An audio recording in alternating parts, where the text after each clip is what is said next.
Hello everyone, I am Kritika and I'm welcoming you all on a mock test. कौन सा number ये mock test है? ये हमारा मॉक टेस्ट नंबर 4 है. ठीक है, तो सेम प्रोसीजर है क्वेश्चंस को सॉल्व करने का, सेम प्रोसेस है.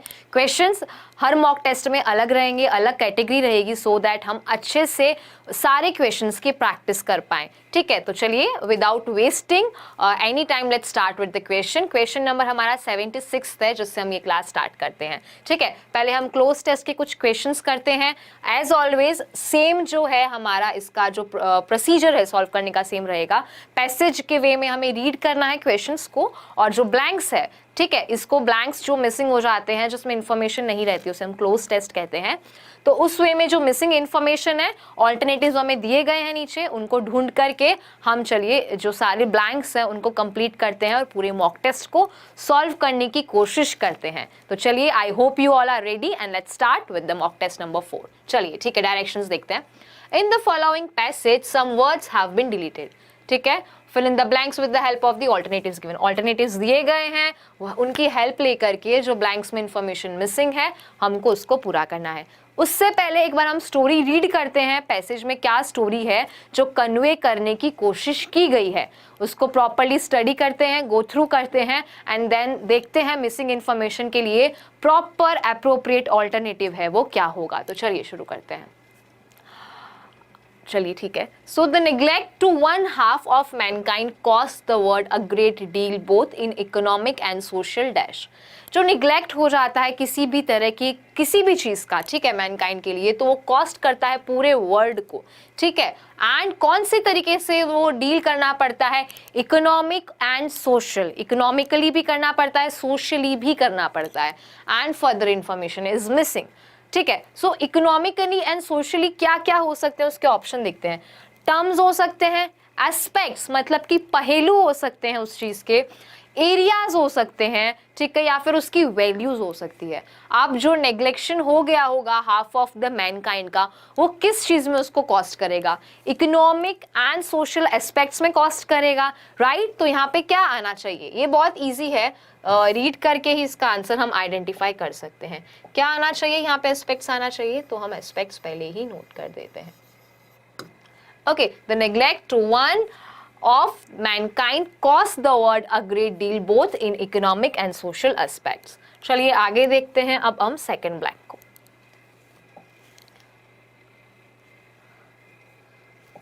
अब फैमिली, अब पहले वाले में तो हमने एस्पेक्ट्स फिल कर दिया, तो यहाँ पे कंटिन्यू कर देते हैं ताकि रीड करेंगे तो इंफॉर्मेशन अब कंप्लीट लगेगी. The neglect to one half of mankind cost the world a great deal both in economic and social aspects. A family dash an educated mother is in most cases a poorer family than one in which everyone is educated. अब comparison दिया है, then से पहले की जो situation है वो अलग है और देन के जो बाद की सिचुएशन है, ठीक है, वो अलग है. कॉन्ट्राडिक्ट है दोनों. ठीक है, कॉन्ट्राडिक्ट है तो मतलब पहले का पार्ट अपोजिट होगा दूसरे के पार्ट से. अब जो दूसरा पार्ट है वो तो कंप्लीट हमें पता है क्योंकि दिया गया है. पहला पार्ट है वो इनकम्प्लीट है. तो चलो एक बार देखते हैं. अगर कोई फैमिली है जिसमें एजुकेटेड मदर है, ठीक है, वो जो मदर है वो प्रॉपरली एजुकेटेड नहीं है, तो जो पूरी फैमिली है वो सफ़र करती है और वो मोस्टली केसेस में पुअरर फैमिली कहलाती है. कंपैरेटिवली जिसमें जो मदर होती है वो एजुकेटेड होती है. ठीक है, सो ये यहाँ पे कहा गया है इन विच एवरीवन इज एजुकेटेड. जिस परिवार में सब पढ़े हैं वो अच्छे होते हैं, स्टेबल होते हैं, कंपैरेटिवली जिसमें सब पढ़े हुए नहीं होते हैं. तो यहाँ पे ऑप्शन देखिए, a family without an educated mother, ये कॉन्ट्राडिक्ट जाएगा सेकंड पार्ट से, राइट, क्योंकि यहाँ पे कहा गया है where everyone is educated. Second वाला भी देख लेते हैं, a family of an educated mother. तो ऑफ जिसमें मदर एजुकेटेड है वो पुअरर फैमिली कैसे हो सकती है, या फिर वो पुअर फैमिली कैसे हो सकती है? तो ये जो बात को प्रॉपरली कंटेस्ट नहीं कर रहा है हमारा बी ऑप्शन.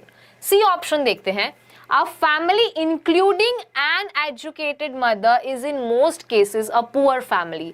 ये भी बात को कॉन्ट्राडिक्ट कर रहा है पूरी तरीके से जो एक्चुअल में होनी चाहिए. And with end of with और ऑलमोस्ट सिमिलरली वो सेम मीन करना चाह रहे हैं। पर यहाँ पे बात क्या कही जा रही है, अगर जो मदर है वो एजुकेटेड नहीं होगी तो उसके लिए नेगेटिव कुछ वर्ड होना चाहिए जो उस चीज को प्रॉपरली प्रेजेंट करे, तो हम वहां पे क्या लिखेंगे, विदाउट लिखेंगे, जो कि हमारा ए ऑप्शन है, विदाउट। ए ऑप्शन को यहाँ पे हम टिक कर देते हैं। A family without an educated mother is in most cases a poorer family than one in which everyone is educated. अब प्रॉपर मीनिंग समझ आया, सही हमने टिक किया है यहाँ पे, राइट। तो चलिए अब हम आगे देखते हैं। And can dash a living, और वो लिविंग को क्या कर सकते हैं, उनके जीवन को वो क्या कर सकते हैं, चलिए देखते हैं। वो हमारा थर्ड पैरा होगा, थर्ड ब्लैंक होगा। तो पहले हमने फर्स्ट में ब्लैंक में कंप्लीट किया था using the word aspects, second में हमने क्या डाला, विदाउट। अब थर्ड ब्लैंक के लिए फिर से एक बार स्टडी करते हैं। देखिए, the neglect to one half of mankind cause the world a great deal both in economic and social aspects. A family without an educated mother is in most cases a poorer family. जिसमें mother educated नहीं होती है वो poor family होती है, than one in which everyone is educated. Comparatively उस family से poor होती है जिसमें सब पढ़े लिखे होते हैं। And can dash a living, सब मिलके क्या कर सकते हैं, मैनेज कर सकते हैं जीना उनका, अर्न कर सकते हैं, क्रिएट कर सकते हैं या प्लान कर सकते हैं। अगर सब पढ़े लिखे होंगे तो अपनी लिविंग को अर्न कर पाएंगे, राइट, स्टेबल लाइफ जी पाएंगे। तो यहाँ पे क्या आएगा, अर्न आएगा। That is option number B, right. यहाँ पे हमारा डन हो गया। A family with an uneducated mother में, जिसमें मदर जो है वो एजुकेटेड नहीं होगी, may dash in other ways to, वो क्या कर सकते हैं, दूसरी तरीके से उनको क्या परेशानियां हो सकती है, सफर कर सकते हैं, वो डिस्ट्रॉय कर सकते हैं, नहीं डिस्ट्रॉय कैसे करेंगे, वो खुद अगर परेशानी में होंगे तो फेल कर सकते हैं या फिर प्रॉस्पर कर सकते हैं। अगर उनकी फैमिली में, ठीक है, एजुकेटेड मदर नहीं है तो ज़रूरी नहीं है वो फाइनेंशियली ही सफ़र करें, और भी बहुत सारे तरीके हैं, राइट। प्रॉपर मैनरिज्म्स देना, प्रॉपर एट्रिकेट्स दिखाना, तो उनके लिए पूरी लिविंग जो है वो एक तरीके से सफ़र हो जाएगी, राइट। सो हमारा जो ए ऑप्शन है सफ़र, वो सही होगा, that they can suffer in other ways too. ठीक है, चलिए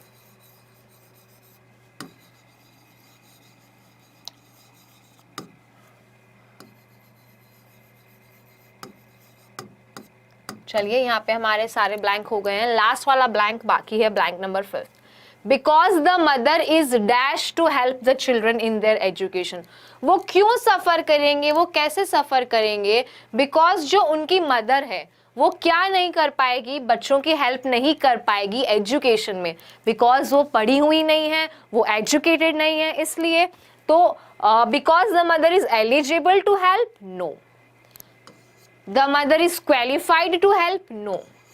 अब वो पढ़ी नहीं है तो is she able to help, no. She is unable to help, तो हमारा ऑप्शन नंबर डी है जो यहाँ पे आंसर होगा। Because the mother is unable to help the children in their education, उनकी पढ़ाई में उनकी मदर जो है वो उनको हेल्प नहीं कर पाएगी। फाइन, ये हमारा यहाँ पे आंसर होगा।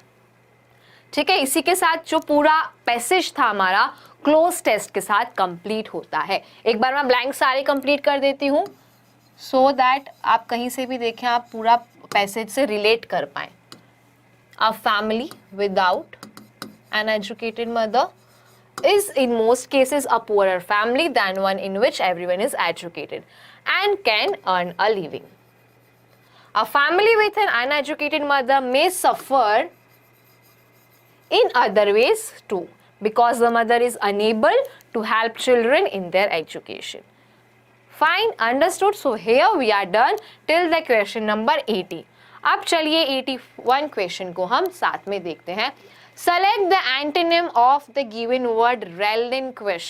relinquish मतलब क्या होता है? इसका मतलब होता है किसी चीज पे आप गिव अप कर देते हो, किसी चीज को आप कंटिन्यू नहीं करना चाहते हो, गिव अप कर देना, राइट। सो relinquish मतलब to give up on a job और maybe anything, to give up, या फिर स्टॉप कर देना और आगे आप नहीं करना चाहते हो उस चीज को वहीं पे रोक देना is the meaning of the word relinquish. अब हमारे को इसका एंटोनिम बताना है, अपोजिट वर्ड बताना है। चलिए चारों ऑप्शन देखते हैं। ए है रीइंस्टेट। रीइंस्टेट मतलब क्या करता है? रिकवर करना अपनी पोजीशन को। रीइंस्टेट मतलब टू रिकवर दी पोजीशन।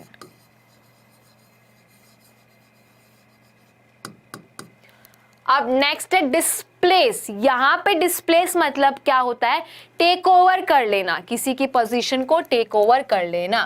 तो डिस्प्लेस मतलब to take over the position. ठीक है। नेक्स्ट है रिक्लेम। रिक्लेम मतलब क्या होता है? रिक्लेम करना, रीट्राई करना, रिकवर करना किसी चीज को दैट इज लॉस्ट। सो इसका मीनिंग हम क्या लिखेंगे? To recover something that is lost.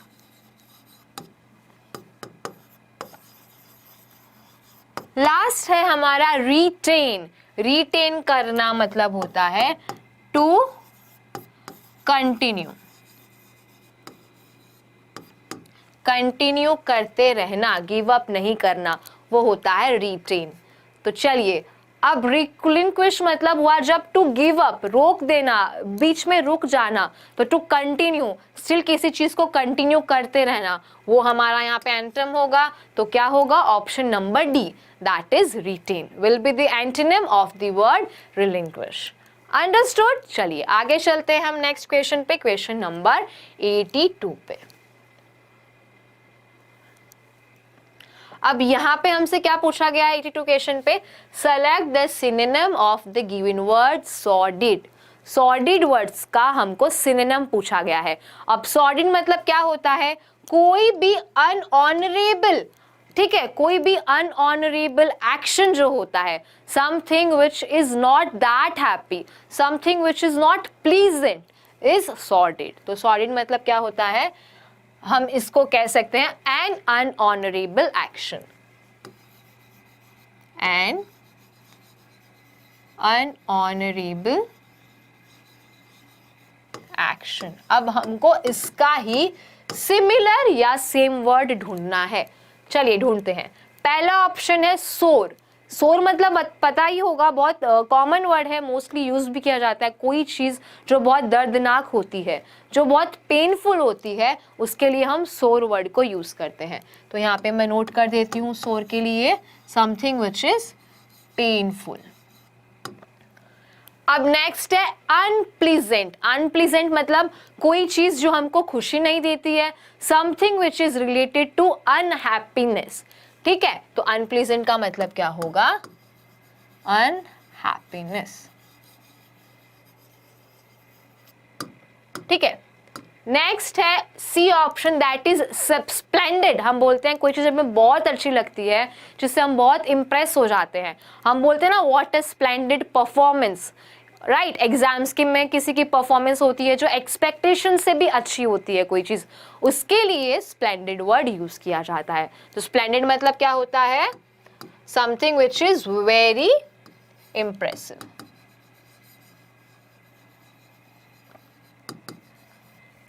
Last option है हमारा option number D, that is dissatisfied.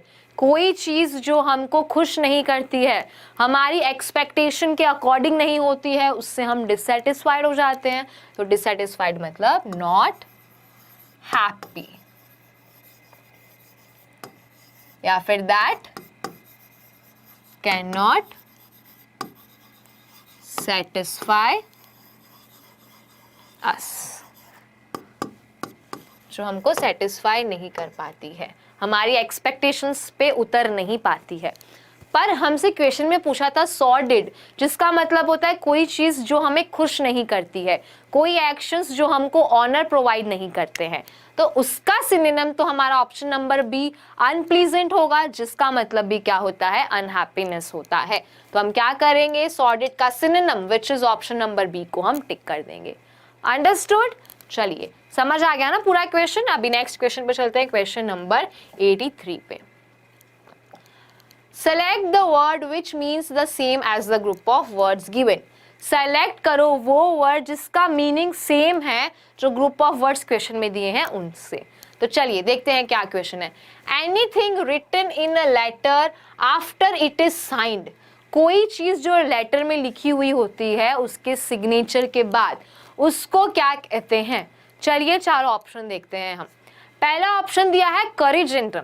अब करिजेंडम मतलब क्या होता है स्टूडेंट्स? करिजेंडम मतलब समथिंग, जब कोई बुक प्रिंट हो जाती है, पूरी बुक बन जाती है, प्रिंट के बाद में कोई उसमें एरर आ जाता है, उसे क्या कहते हैं? करिजेंडम कहते हैं, right? So an error in the book after it is printed। ठीक है, तो ये हो गया करिजेंडम। अब ये तो क्वेश्चन में पूछा नहीं गया है, क्वेश्चन में तो पूछा गया है कोई चीज जो लेटर में लिखी जाती है उसके साइन होने के बाद। ए ऑप्शन तो नहीं हुआ। बी है मैन्युस्क्रिप्ट। मैन्युस्क्रिप्ट इस वर्ड से ही आप समझ सकते हो कोई चीज या कोई बुक, कोई लेटर या फिर कोई agreement, anything which is written by hand which is not printed. कोई बुक जो लिखी गई है हाथों से, उसको प्रिंट नहीं करवाया गया है, वो होती है मैन्युस्क्रिप्ट। फाइन, तो इसका मतलब क्या लिखूंगी? समथिंग या फिर a book which is written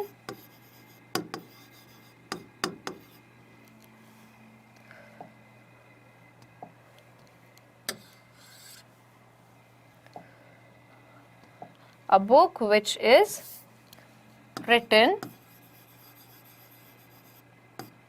with hands।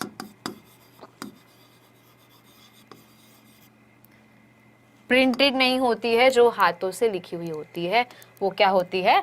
वो होती है मैन्युस्क्रिप्ट। नेक्स्ट ऑप्शन है हमारा सी, दैट इज पोस्टस्क्रिप्ट।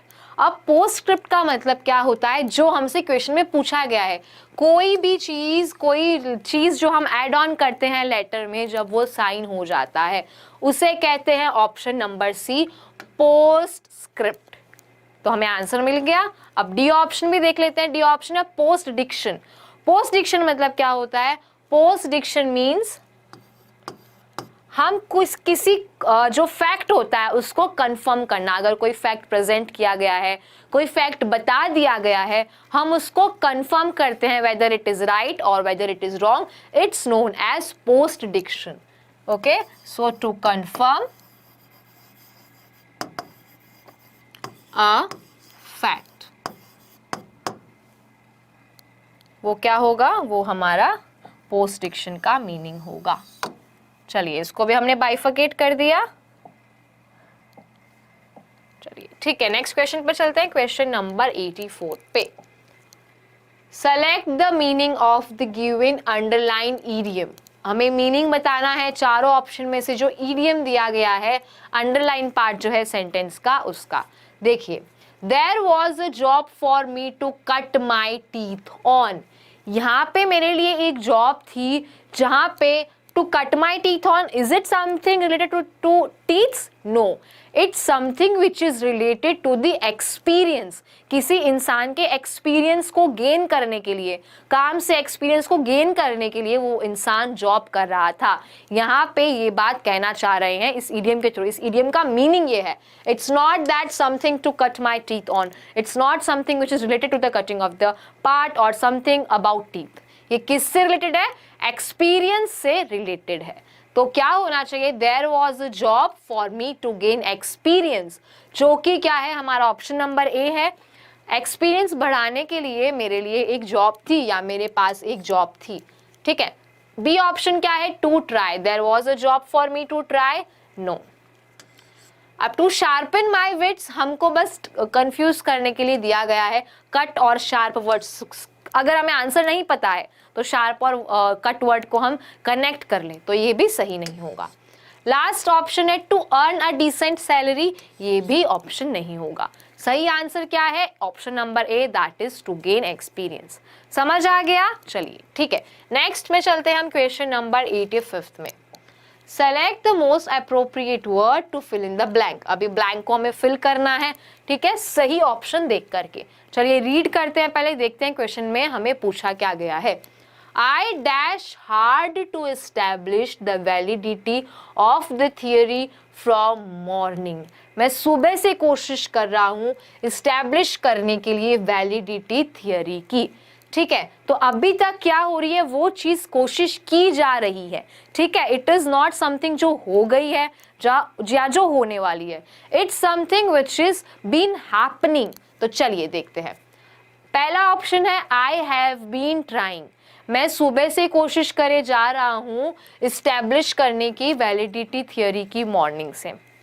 इसको हम कंसीडर कर सकते हैं टेंस के अकॉर्डिंग, जो हमारा सेंटेंस में ब्लैंक में टेंस यूज हो रहा है, which is that something which is still happening, अभी भी वो चीज हो रही है। तो हैव बीन ट्राइंग उस चीज को जस्टिफाई कर रहा है। देखिए बी है हैड ट्राइड, मतलब हैड ट्राइड तो वो चीज हो चुकी थी, वो चीज पास्ट टेंस में आ गई, तो वो यहाँ पे कंसिडर नहीं की जाएगी। ट्राइड भी सेम थिंग हो गया ना, ट्राइड मतलब कोई चीज जो हो चुकी है, तो ये भी यहाँ पे नहीं होगा। एम ट्राइंग, अभी तक कंटिन्यू आई एम ट्राइंग कर रहा हूं, तो वो भी जस्टिफाई नहीं कर रहा है। I have been trying hard to establish the validity of the theory from the morning. Have been आकर के सेंटेंस का जो टेंस है यूज किया जा रहा है वो जस्टिफाई हो जाएगा, इसलिए हम क्या करेंगे यहाँ पे ए ऑप्शन को टिक करेंगे। समझ आ गया? चलिए ठीक है, नेक्स्ट क्वेश्चन को देखते हैं, क्वेश्चन नंबर 86 को। इसमें हमें क्या करना है, करेक्टली स्पेल्ड वर्ड को देखना है। स्पेलिंग क्या है? सुपरसीड। सुपरसीड जो वर्ड है बहुत बार हमने पढ़ा भी होगा, उसकी हमें स्पेलिंग बतानी है। देखिए सुपर स्पीड की स्पेलिंग एक्चुअली क्या होती है? सुपर, अब SEED सीड नहीं कर देना है, इट्स SEDE, सुपर सीड। अब चलिए ये हमने ब्रेक करके स्पेलिंग बना ली। लेट्स सी हमारा कौन सा ऑप्शन है जो इस चीज को जस्टिफाई कर रहा है। सुपर सुपर सुपर तो सब में सही है, फर्स्ट 5 जो अल्फाबेट्स हैं। ठीक है, आगे के देखते हैं। ए में है CEDE which is wrong, B में है ZEDE ये भी गलत है, सी में है CSEDE जो कि सही है, डी में है CEED जो कि सही नहीं है। तो यहाँ पे हमें सही आंसर मिल गया। कौन सा आंसर है जो सही है? वो है option number C, that is supersede, जो ऑलरेडी हमसे क्वेश्चन में पूछा गया था। तो करेक्टली स्पेल्ड वर्ड क्या होगा हमारा? ऑप्शन नंबर सी होगा। अब सुपरसीड मतलब क्या होता है? सुपरसीड मतलब पता होगा ना, किसी की अथॉरिटी, कोई चीज जो किसी और की थी, something which belongs to someone else, या किसी और की कोई अथॉरिटी थी जो हमने अपने अंडर में ले ली है, right? To take over something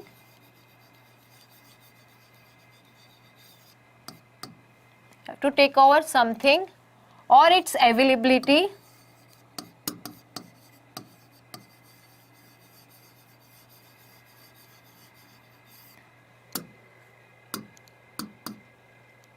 that belongs to something या to someone else previously। पहले किसी और की थी, अब वो हमारी हो गई है, हमने उस पर क्या कर लिया है? अधिकार, उसका अधिकार हमने ले लिया है, राइट? टू टेक ओवर या टू टेक समथिंग और its availability that belongs to someone और समथिंग प्रीवियसली। ठीक है, तो ये हमारा यहाँ पे क्या हो गया? क्वेश्चन नंबर 86 हो गया। अब कौन से क्वेश्चन पे आ गए हैं हम? 87 पे आ गए हैं।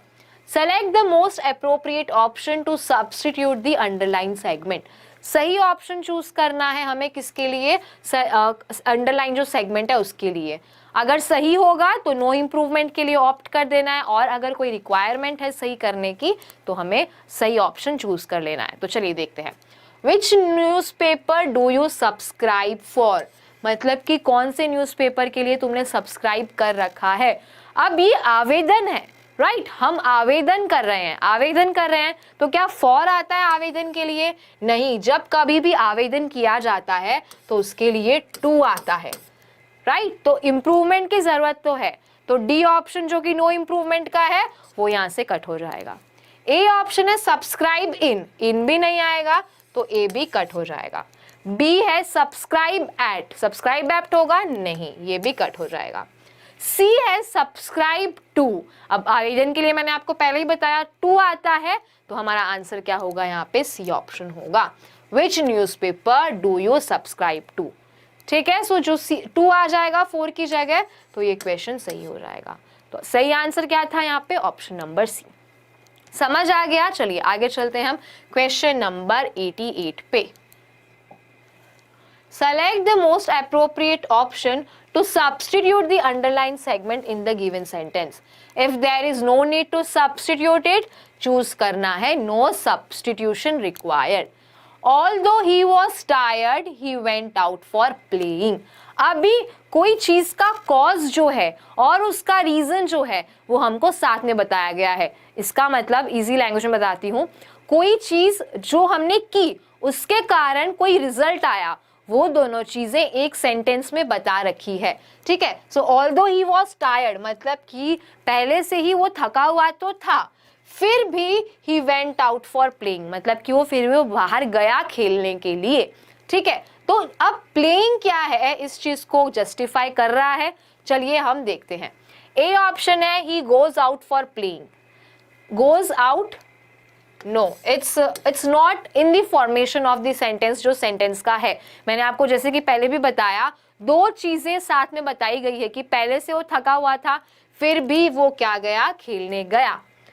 बी ऑप्शन है he goes out to play, नहीं। C he went out to play, yes अभी इसके कारण ये चीज हुई तो प्लेइंग की जगह क्या होना चाहिए? प्ले होना चाहिए। तो हमारा सही आंसर क्या होगा? ऑप्शन नंबर सी यहाँ पर हमारा सही आंसर होगा। तो हमने सी को टिक कर दिया। चलिए नेक्स्ट क्वेश्चन देखते हैं, question number 88। That is correctly spelled word, क्या है ये? सर्किटस। ठीक है, इसको हम सर्किटियस भी बोलते हैं। तो चलिए इसकी सही स्पेलिंग हम नोट करते हैं, CIR, ठीक है, CUITOUS।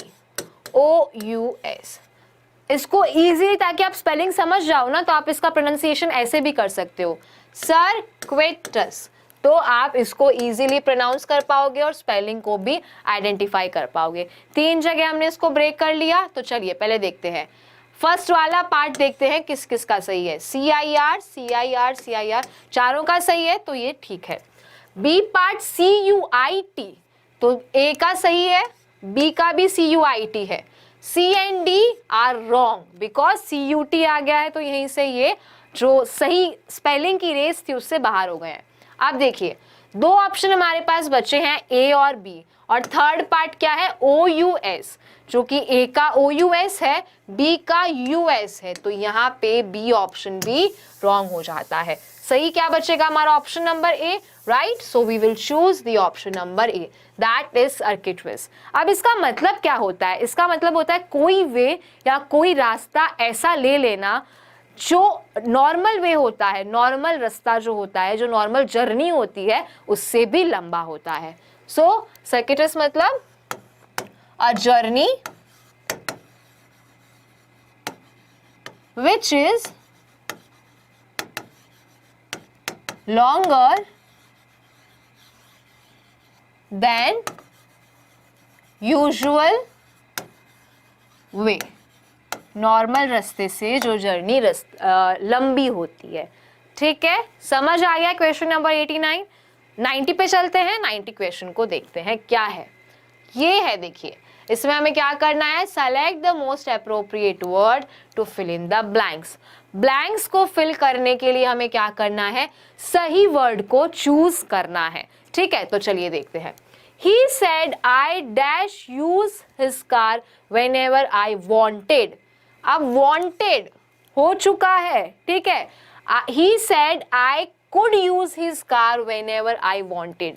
उन्होंने कहा मैं उनकी कार को यूज कर सकता था जब भी मुझे जरूरत होती।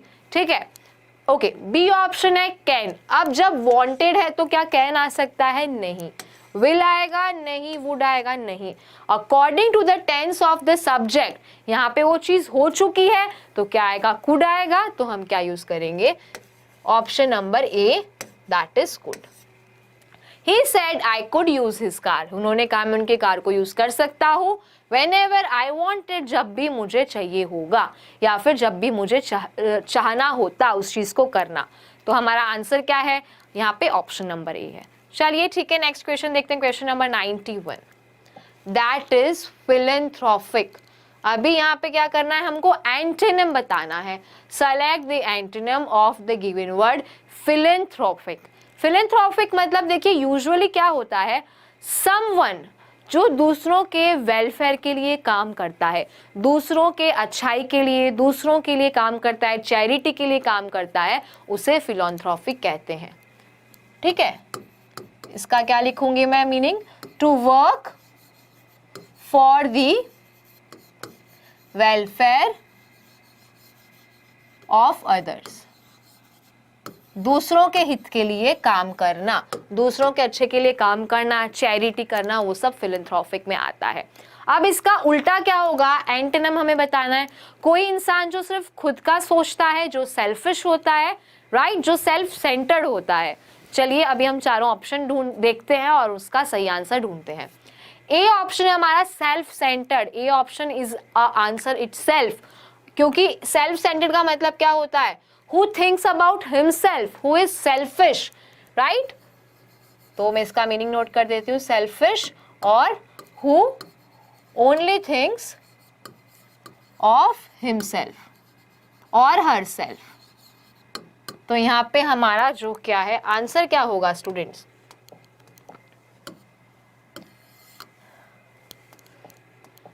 यहाँ पे हमारा आंसर ए हो जाएगा, सेल्फ सेंटर्ड। आंसर तो मिल गया, फिलेंथ्रोपिक का एंटोनिम सेल्फ सेंटर्ड। अभी बी सी डी ऑप्शन को भी स्टडी कर लेते हैं। चलिए, बेनेवोलेंट। बेनेवोलेंट मतलब क्या होता है? Someone who is kind hearted, जिसका दिल बहुत नाजुक होता है, या जो दया बहुत जल्दी कर देता है किसी के ऊपर। ठीक है। बिनिंग। बिनिंग मतलब क्या होता है? ए gentle person, gentle and kind person. अब डी ऑप्शन है अनस्पेरिंग। अनस्पेरिंग मतलब जिसमें दया नहीं होती है, समवन हु इज मर्सीलेस, दयाहीन होना। ठीक है, तो चलिए हमें यहाँ पे हमारा आंसर मिल गया ऑप्शन नंबर ए। तीनों का मीनिंग भी हमने देख लिया। I hope we are done with the question number 91। अब 92 क्वेश्चन को देखते हैं चल के। Select the synonym of the given word transient. देखिए, ट्रांसिएंट मतलब यूजुअली क्या होता है? कोई चीज जो टेम्पररी होती है, something which is not permanent, long duration के लिए नहीं होती है, something which is not for the long duration, और जिसको हम टेम्पररी भी कह सकते हैं। और या फिर जिसको हम क्या कह सकते हैं? For not for very long duration.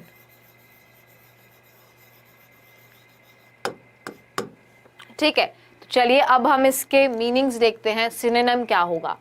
ए है लेसरेट, ठीक है, बी है एम्फेरल, सी है परपेचुअल, एंड डी है एंडियरिंग। अब एंडियरिंग मतलब क्या होता है? कोई भी चीज जो क्या होती है? ड्यूरेबल होती है।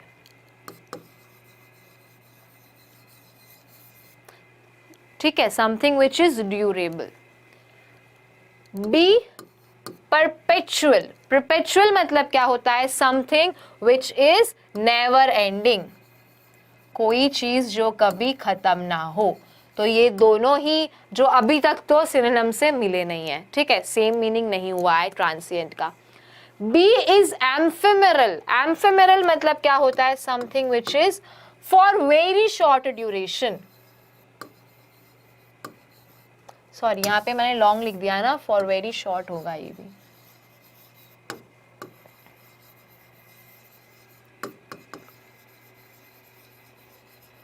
Something which is for short duration. तो एम्फिरल वही सेम मीन कर रहा है जो हमारा वर्ड जो हमें दिया गया है ट्रांसिएंट वो मीन कर रहा है, राइट।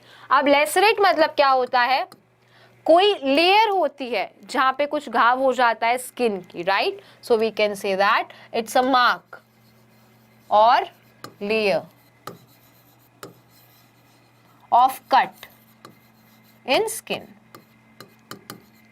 स्किन कह सकते हैं या फ्लैश में कह सकते हैं, कोई कट लग जाना, कोई घाव हो जाना, ठीक है। सो ये तो लेसरेट तो बिल्कुल भी कहीं भी रिलेटेबल है नहीं ट्रांसिएंट से। हमारा आंसर क्या होगा फिर, ऑप्शन नंबर बी होगा, दैट इज एम्फेमेरल। एम्फेमेरल मतलब क्या होता है, कोई चीज जो भी टेम्पररी बेसिस पे होती है, शॉर्ट ड्यूरेशन के लिए होती है, ठीक है। समझ आ गया 92 क्वेश्चन। अभी चलते हैं 93rd क्वेश्चन की तरफ। Select the word which means the same as the group of words given. A general pardon of offenders, एक जनरल जो पार्डन होता है, राइट, फॉर ऑफेंडर्स, ये हमारा क्वेश्चन है। चलिए इसके लिए भी हमारे पास 4 ऑप्शन है, देखते हैं वन वर्ड में ये सेम पूरा सेंटेंस कौन सा वर्ड मीन करता है। ए है पार्ले। पार्ले मतलब क्या होता है, नेगोशिएशन करना, किसी चीज के लिए नेगोशिएट करना, कोई मीटिंग करना, उसे क्या कहते हैं, पार्ले। तो टू नेगोशिएट, और we can also say meeting, conference, ये सब चीज पार्ले में आती है। बी एमनेस्टी मतलब क्या होता है, it's what is been asked in the question, it's a general pardon of offenders which is same asked to us in the question, right. So हमारा आंसर क्या हो जाएगा यहाँ पे, ऑप्शन नंबर बी हो जाएगा, दैट इज एमनेस्टी। ओके, सी है payroll. Payroll आप जनरली इस वर्ड से सब अवेयर होंगे, ये एक थोड़ा सा ड्यूरेशन के लिए रिलीफ मिलता है, हॉलीडे टाइप मिलता है किसको, प्रिजनर्स को, जब उनके गुड बिहेवियर से मोस्टली इन्फ्लुएंस हो जाते हैं, इंस्पायर हो जाते हैं, right. So a short leave, a short duration leave to prisoners from jail, jail से उनको कुछ दिन के लिए छुट्टी मिल जाती है, उसको क्या कहते हैं, पेरोल कहते हैं। Last is acquittal. एक्विटल मतलब किसी ने कोई क्राइम किया, ठीक है, उसको उस क्राइम के लिए कसूरवार भी ठहरा दिया, that he has done this crime, okay, but still that person is not guilty about that, so उसको क्या कहते हैं, एक्विटल कहते हैं, ठीक है। अब इसको नोट कर देती हूँ, not guilty about the crime done, उसको क्या कहेंगे, एक्विटल कहेंगे। ओके, सो हमारा आंसर क्या हो गया, बी हो गया 93rd क्वेश्चन का। अ जनरल पार्डन ऑफ ऑफेंडर्स को क्या बोलते हैं, एमनेस्टी बोलते हैं। और सब मीनिंग हमने समझ ही ली है, पार्ले का, पेरोल का एंड एक्विटल का। तो चलिए अभी कौन से क्वेश्चन की तरफ चलते हैं, क्वेश्चन नंबर 94 की तरफ देखते हैं क्या क्वेश्चन दिया है। Select the most appropriate word to fill in the blank. Blank को फिल करने के लिए हमको चूज करना है कौन सा क्वेश्चन, क्वेश्चन नंबर 94। चलिए देखते हैं क्या फिल करना है। Rajesh car wasn't dash Ramesh, so we were too exhausted to be the time we reached home. यहाँ पे इन शॉर्ट कंपैरिजन हो रहा है राजेश की और रमेश की कार में। कहना चाह रहे हैं कि जो राजेश की कार है वो उतनी कंफर्टेबल नहीं है जितनी कि रमेश की थी। सो हम लोग जब तक घर पहुंचे बहुत एग्जॉस्टेड हो गए थे, बहुत ज़्यादा थक गए थे। सो राजेश कार wasn't, अब कंपैरिजन किससे होता है, एज वर्ड से होता है, लाइक वर्ड से होता है या फिर देन से होता है। पर जब सिर्फ दो इंसानों में कंपैरिजन है, राजेश की कार का कंपैरिजन है रमेश की कार से, राइट, तो कौन सा वर्ड यूज किया जाएगा, एज वर्ड का यूज होना चाहिए। चलिए हम ऑप्शन में देखते हैं क्या दिया है। ए है सच कंफर्टेबल, राजेश कार wasn't सच कंफर्टेबल, नो, एज लाइक कुछ भी नहीं आया तो ये रॉन्ग हो जाएगा। बी ऑप्शन है Rajesh car wasn't as comfortable as Ramesh, so we were too exhausted to reach till the time we reached home. सो ये एकदम सही जा रहा है, एज कंफर्टेबल एज, कंपैरिजन का कंपैरिजन भी हो रहा है और फॉर्मेशन के अकॉर्डिंग सेंटेंस बिल्कुल सही है, ठीक है। सो बी को हम टिक कर देते हैं। सी और डी का जो ऑप्शन है, सी है कंफर्टेबल इनफ, तो नहीं होगा, राइट। एंड डी है सो कंफर्टेबल दैट, इसमें भी ग्रामेटिकली अप्रोप्रिएट वर्ड्स का यूज नहीं किया गया है। कंपैरिजन था तो एस का आना, लाइक का आना या देन का आना जरूरी था, सो वो सिर्फ बी ऑप्शन में आया है, एज कंपेरेट एज कंफर्टेबल एज। सो हमारा 94th क्वेश्चन का जब हम रीड करेंगे सही आंसर के साथ तो क्या होगा, Rajesh car wasn't as comfortable as Ramesh, so we were too exhausted to be the time we reached home. Understood? चलिए नेक्स्ट क्वेश्चन की तरफ चलते हैं, क्वेश्चन नंबर 95 की तरफ।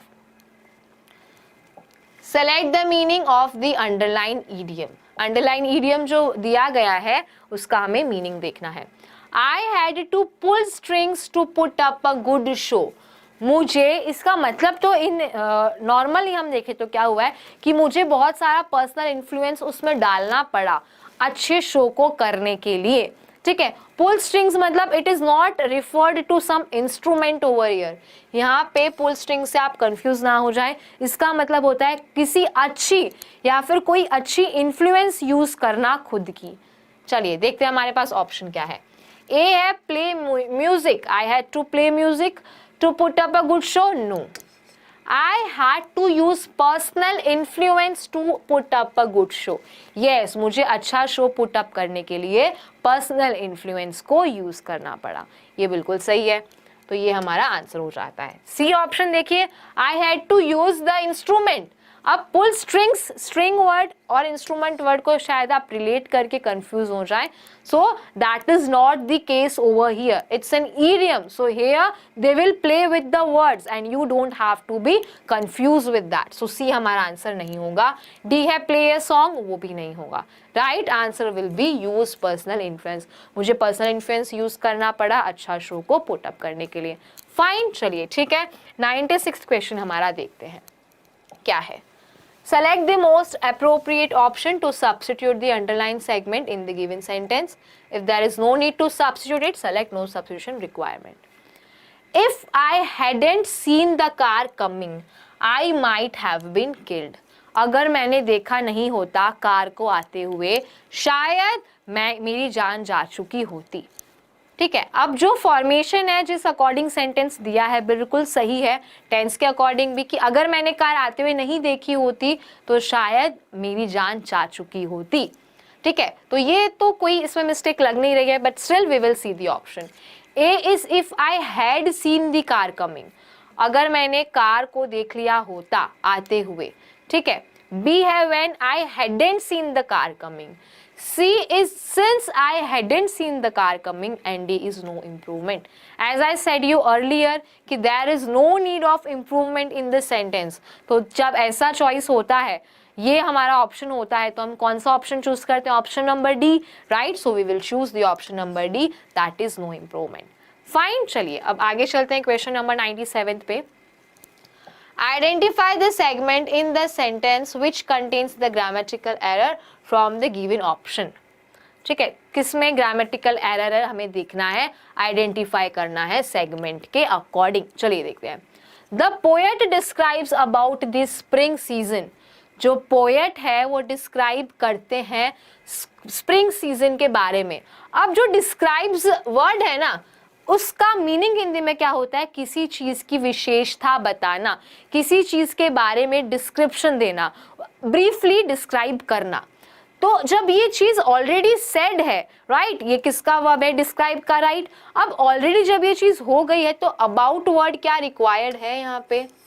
अगर यहाँ पे ऐसे होता the poet describes the spring season, तो क्या कोई एरर था, कोई भी एरर नहीं था, बिल्कुल सही था। इसका मतलब क्या हुआ, अबाउट यहाँ पे एक्स्ट्रा है, इट इज नॉट रिक्वायर्ड।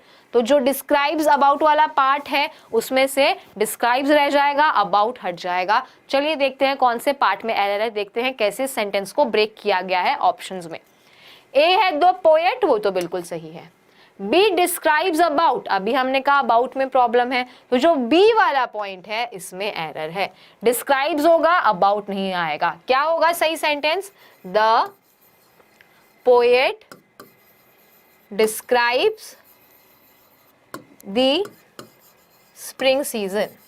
जो पोएट है वो स्प्रिंग सीजन के बारे में डिस्क्राइब कर रहा है। ठीक है, C option the spring season and D no error. हमने बी जो हमें लग रहा है और जो बिल्कुल सही है हमने उसको टिक कर दिया है। समझ आ गया? चलिए नेक्स्ट क्वेश्चन पे चलते हैं, क्वेश्चन नंबर 98 पे। Identify the segment in the sentence which contains the grammatical error from the given options. हमें आइडेंटिफाई करना है सेगमेंट को सेंटेंस के जहां पे कोई ग्रामेटिकल एरर नहीं है। तो चलिए देखते हैं। Long life is good if one be happy and has friends. Long life अच्छी हो सकती है अगर कोई इंसान खुश है तो और उसके बहुत सारे दोस्त हैं तो। ठीक है, तो चलिए अब लॉन्ग लाइफ इज हैप्पी ये वाला पार्ट तो बिल्कुल सही है, तो ये डी ऑप्शन सही है, मतलब पार्ट में कोई दिक्कत नहीं है। हमें वो पार्ट बताना है जिसमें दिक्कत है। इफ वन बी हैप्पी, अब आपको क्या लगता है बी होना चाहिए यहाँ पे या इज होना चाहिए? अगर कोई इंसान खुश है तो इज आना चाहिए ना, इसका यूज होना चाहिए लिंक करने के लिए, ना कि बी का। तो जो इफ वन बी हैप्पी वाले पार्ट में यहाँ पे प्रॉब्लम है, तो हमारा आंसर क्या होगा? इफ वन बी हैप्पी की जगह क्या होना चाहिए? If one is happy sorry, if one is happy and has friends. So the right question will be long life is good if one is happy and has friends.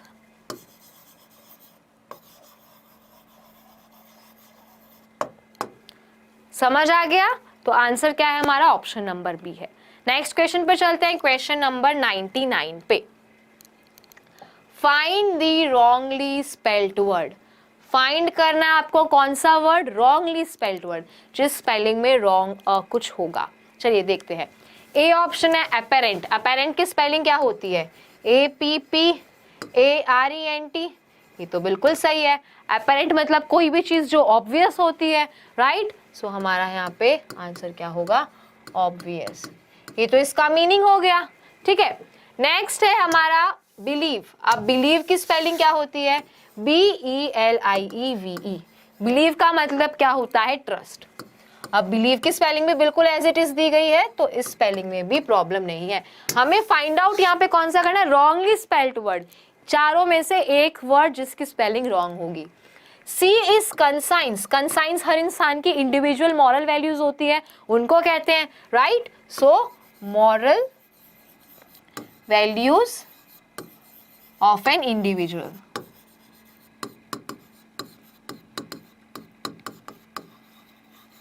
Next है हमारा irresistible। irresistible की spelling क्या होती है? IRRESISTIBLE। यहाँ पे क्या दी हुई है? IRR, ये सही है। ESISTABLE, तो यहाँ पे TA की जगह क्या आना चाहिए? TI आना चाहिए। अब irresistible मतलब क्या होता है? इसका मतलब होता है कोई चीज जिसको हम कंट्रोल नहीं कर पाते, something which is tempting to us, right? Which is not in our control, जो हमको टेम्प्ट करती है। तो समथिंग विच इज टेम्पटिंग, ये इसका मीनिंग हो गया। तो आंसर क्या हुआ हमारा रॉन्गली स्पेल्ड वर्ड का? ऑप्शन नंबर डी, जिसको हमने टिक कर दिया। आप कौन से क्वेश्चन पे चलते हैं? क्वेश्चन नंबर 100 पे चलते हैं। Last question for this mock test. चलिए, select the most appropriate word to fill in the blank. सही ऑप्शन हमको चूज करना है। I visit Shimla frequently, however I have never, ठीक है, डैश कुफरी।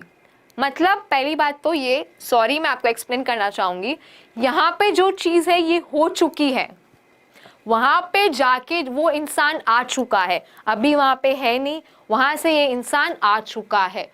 तो ऐसी चीजें जो हो चुकी होती है ना, उसके लिए बीन टू का यूज किया जाता है। ठीक है, have been to, has been to या बीन टू, कोई चीज जो हो चुकी है, जहां से वो इंसान आ चुका है। तो चलिए यहाँ पे क्या कह रहा है? आई विजिट शिमला फ्रीक्वेंटली, मैं शिमला तो फ्रीक्वेंटली जाता रहता हूँ। However I have never dash Kufri. But मैं कहाँ पे नहीं गया हूँ, मैं कभी भी नहीं गया हूँ या जाके नहीं आया हूँ, कहाँ पे, कुफरी।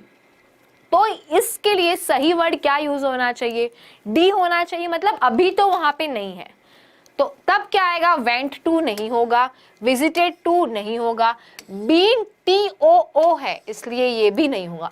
डी ऑप्शन है जो कि है बीन टू, वो सही है। तो हमारा यहाँ पे आंसर क्या होगा, D option, that is been to, because presently तो वहां पे है नहीं, राइट, इसलिए बीन टू आएगा। अंडरस्टूड? तो चलिए ठीक है, आई होप आज के हमारे सारे क्वेश्चंस हो गए हैं। We have reached till the question number 100। I hope सारे आपको समझ आए हो, आपको कोई भी तरह की डाउट ना रही हो। Okay, so for this we have to end this session. So bye everyone, take care. Thank you so much for attending this following test.